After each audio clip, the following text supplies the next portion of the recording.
My name is Siri and welcome back to the Nordic Nurse Investor. So we've previously established that inflation is eating away on your savings and reducing your purchasing power. And the only way to save your savings from this is by investing. And you finally come to a point where you realize, okay, I want to start investing, but where do you actually start? Today we're actually going to go through some of the topics that I wished someone had told me about before starting investing. And the main topics are: 1, which investing platform should I choose, based on what? And 2, which type of account should I open? Let's jump right into topic number 1. Which platform should you choose? When it comes to choosing the right investing platform for yourself, then there are basically 2 options. The first option is choosing to invest in your regular bank. Many regular banks have this option. Here in Norway, I know that DNB, Nordea and Sparebank1 have this option. The second option you have is choosing an external investing platform such as Nordnet or Kron here in Norway. I'd be curious to know what the options are in other countries as well, so if you'd like to leave a comment on that, that would be much appreciated. Some things to be aware of before you choose your investing platform is: number 1, what do they actually offer you? Depending on what you want, you might want to be aware of this or look into this before you choose your platform. You might be happy with just an automatic withdrawal into an index fund every month, and most platforms have this option. But if you want to have more options, like investing in ETF or single stocks, then you might want to choose the investing platform which offers these things as well.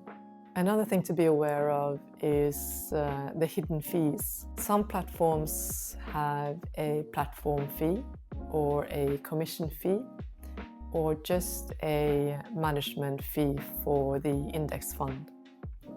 These are also some of the things that you should be aware of, because these fees will eventually eat away on your compound interest effect. So make sure that your fees aren't too high.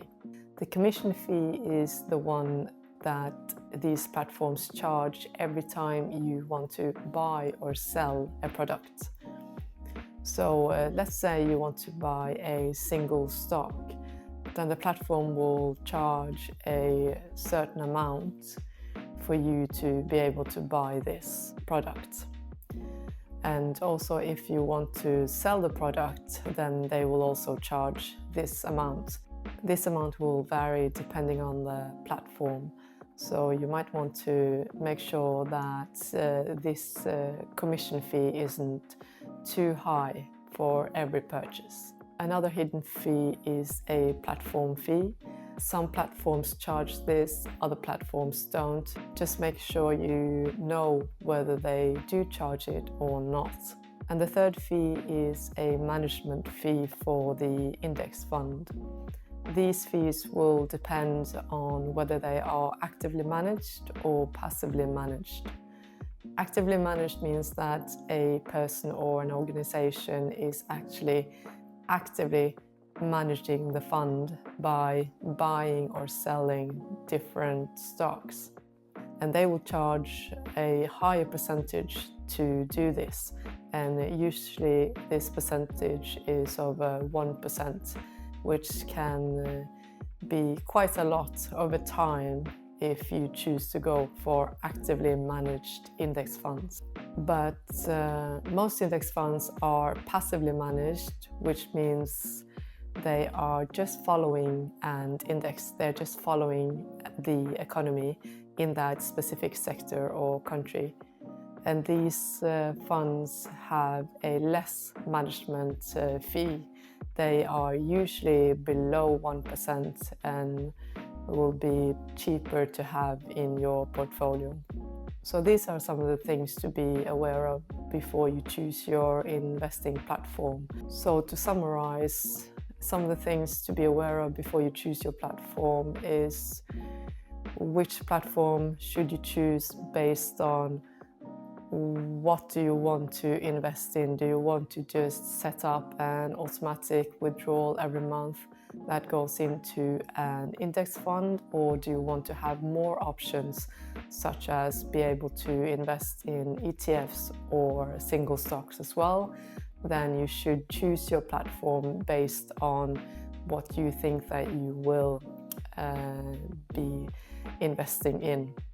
You could always start off with choosing the platform that just offers index funds and later also open other platforms. One thing I would be careful, especially in the beginning, would be to have too many investing platforms, as this could make it a bit more chaotic and disorganized, especially when starting out.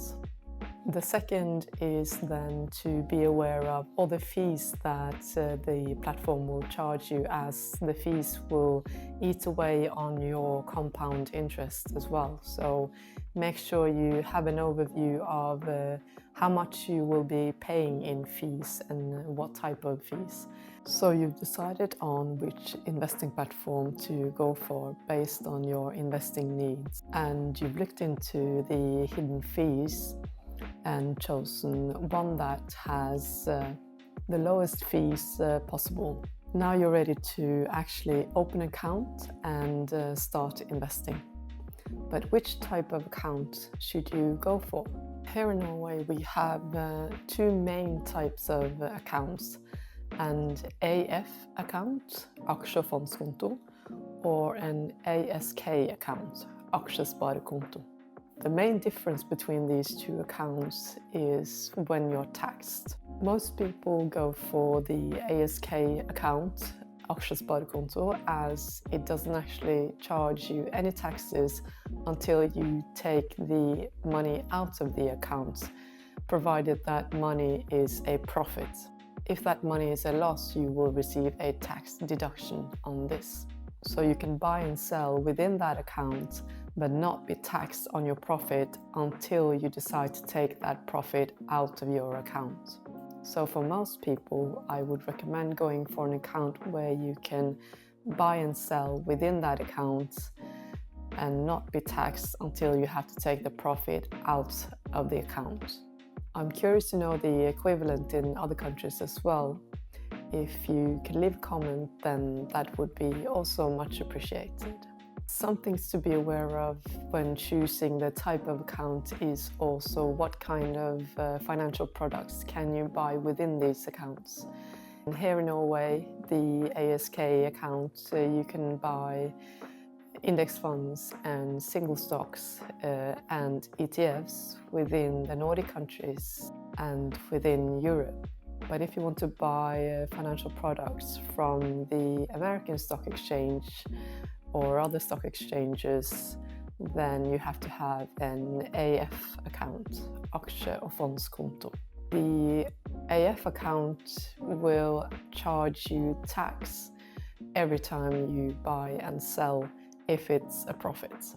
If it's a loss, it will deduct that in your taxes. In the next video, let's look at investing in different financial products. Everything from global index funds to single stocks and ETFs.